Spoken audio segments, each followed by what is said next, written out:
For this practical driving exam, you should have a vehicle with a valid plate number and insurance. The vehicle will be inspected to make sure that it's appropriate and safe for the exam.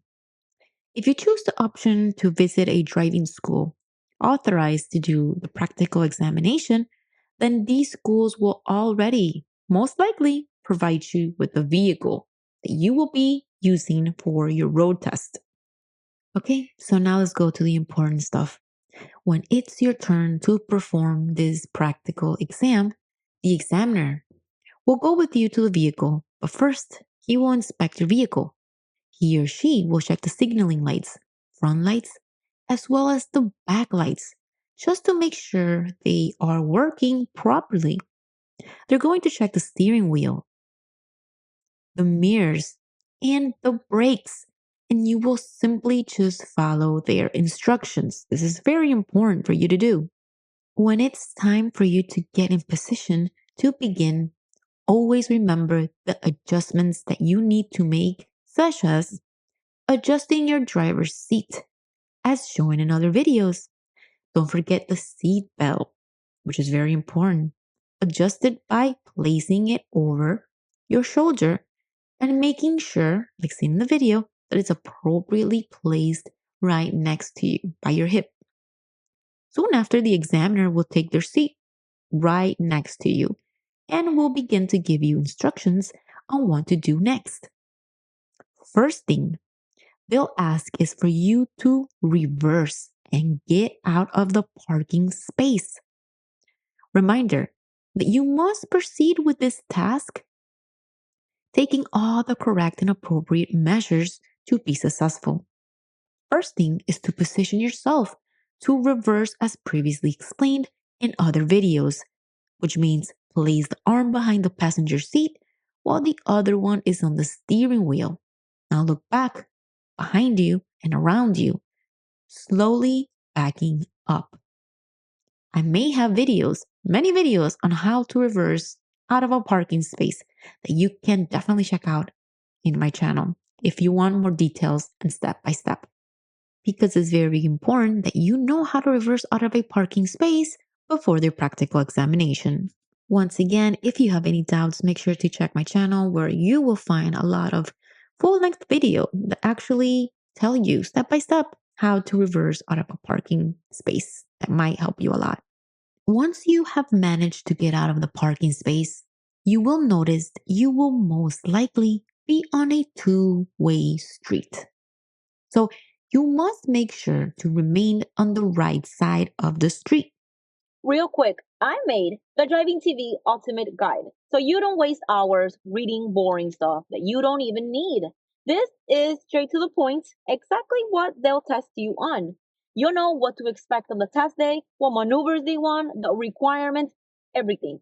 I even packed in 100 real DMV questions and answers. If you want to pass on the first try, grab it now, links in the description. Remember, if you drive on the middle of the lane or on the left lane, you will be automatically disqualified. Please pay close attention to the road, the streets, and the direction that you are driving or heading. Soon after, you will find yourself approaching a stop sign. One of the things that the examiner wants to see from you is your ability to make firm stops and also to acknowledge traffic signs. Always, always, always make firm stops behind the white line and never ever try to have a better visibility and pass the white line in the process. Always stop firmly behind the line and count mentally till 5 while looking at your surroundings, and then you may proceed. Reminder, every single time the examiner asks you to turn, you must always turn on your signaling lights before turning. Every time you forget to turn your signaling lights, when changing lanes, turning, or parking, you will lose points in this exam. So be very mindful of these signaling lights. because they are very, very important. Throughout this route that you will be doing, you will have to demonstrate your basic driving abilities. Now, we will talk about one of these driving abilities. We will talk about the 3-point turn. So, what is exactly a 3-point turn? Well, 3-point is your ability to turn around in a two-way street. So, the first thing that you will hear from the examiner is for you to stop and show your ability to turn around in 3 points. First thing you will do is maintain your vehicle stopped firm with foot on brakes. There's many drivers that move forward towards the edge of the sidewalk border to have more space to move, which you can do but is not necessary. Stay where you are and place your turning signal to the left. Remember what I said about turning signal? This is very, very important for you to do. So place that turning signal on before doing anything else. You're going to check that there isn't any incoming traffic, and then you will turn all the way to the left, your steering wheel. All this without moving. Then you will start moving slowly to the left side towards the other side of the road. It's very important that your wheels never ever pass or leave the pavement. Once you're on the edge of the street or sidewalk on your left, you will stop and move your steering wheel completely to your right. This time, again, you're not moving here. You will then change your gear to R reverse, get into the reverse position, looking over your shoulder and slowly start backing up. You will keep backing up slowly until you have reached the edge of the sidewalk or end of the street, once again without leaving the pavement. Now, you will begin turning your steering wheel again, but completely to your left this time. Switch your gear to D drive and proceed slowly until you're completely on your right lane. I insist that each one of you, after doing a driving maneuver, such as turning, getting out of a parking space, or 3-point, you should always go for the right lane. So once you finish the 3 points, you will continue driving following the examiner's instructions. So drive on your right side and be very attentive to all the traffic signs, especially the stop signs, guys. This is very important and something that you should always keep in mind throughout your entire route of the road test. Next thing that your examiner will have you accomplish is the reverse. So your examiner will out of nowhere tell you, hey, stop and proceed doing a reverse. They want to see if you have full control and that you know the correct techniques. To accomplish this reverse, you'll have to stop firmly the vehicle and get into the reversing position. So many of you keep leaving in the comments that it's enough and okay to simply look through the windows, the mirrors, and no, guys, it is not enough. You will have to get into this position, which is the appropriate way to reverse least for your practical examination, or you will be disqualified.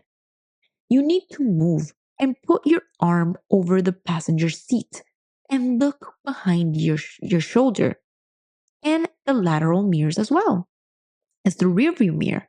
Then slowly and gently reverse. You'll be demonstrating to the examiner that you are very careful and attentive to all your surroundings. Maintain your steering wheel firm and straight, placing your hand on the 12 o'clock position as you reverse. The idea is that you are able to maintain your vehicle in your lane as you reverse for the next 50 feet. You will do this until the examiner tells you stop. Make sure you practice reversing a lot in your driving classes prior to the road test to make it much easier and smooth for you. You can show up to the practical exam without knowing how to do this because if you get out of your lane at any point, you will be disqualified. So, another important ability that you will have to demonstrate throughout your road test is accelerate your vehicle and stop suddenly. The examiner wants to see your ability to move your feet from one pedal to the other, from the accelerator to the brakes, and vice versa.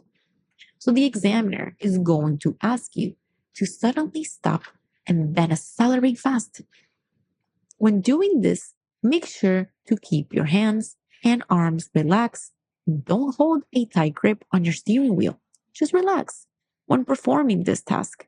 Again, this is something that you will need to practice during your driving classes to get comfortable with it. So, the next thing that you will be asked to show is your ability to park your vehicle successfully among cones. So, the cones will be placed like this next to the parking lines on the pavement as shown here. The idea is for you to be able to park your vehicle between these cones without knocking or hitting the cones and that your vehicle ends up parked correctly. There's a technique for parking that is very helpful for parking. You can find that video tutorial step by step again in my channel. This technique is very useful for you to be able to correctly and easily park your vehicle successfully. So, when given the instruction to park, first thing that you will do is turn your signaling lights on immediately. You will then slowly proceed on the right lane until your front tire or mirror is aligned with the first two cones. I repeat, you will slowly proceed on the right lane until your front tire or mirror is aligned with the first two cones. So you can have a better understanding. I will show you here in the video the angle and how it's supposed to look like. And hopefully you will get a better understanding as to where you're supposed to stop and make it easier for you. You will stop there. Then turn your steering wheel completely to the left until it stops. You will then let go of the brakes really gently and slowly.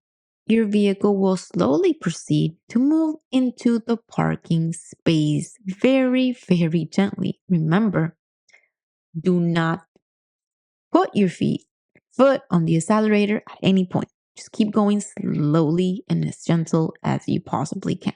Once you're there, you will then stop and put your gear on P parked.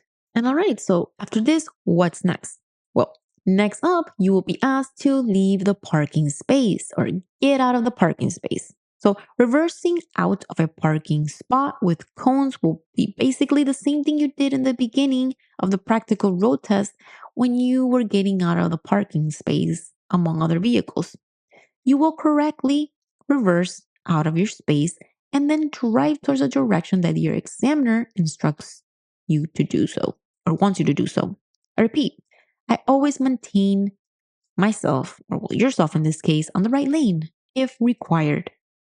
Finally, you will come back to the original parking space that you started off once again, and you will be asked again to park your vehicle among the cars this time. So once you accomplish this, you will be all done with the road test. And this part you should be able to do very easily if you mastered the previous skilled task that we spoke of earlier, which was parking among cones. So once you're parked already in this space, you will be all done with your road test. Reminder to always listen to the examiner and their instructions.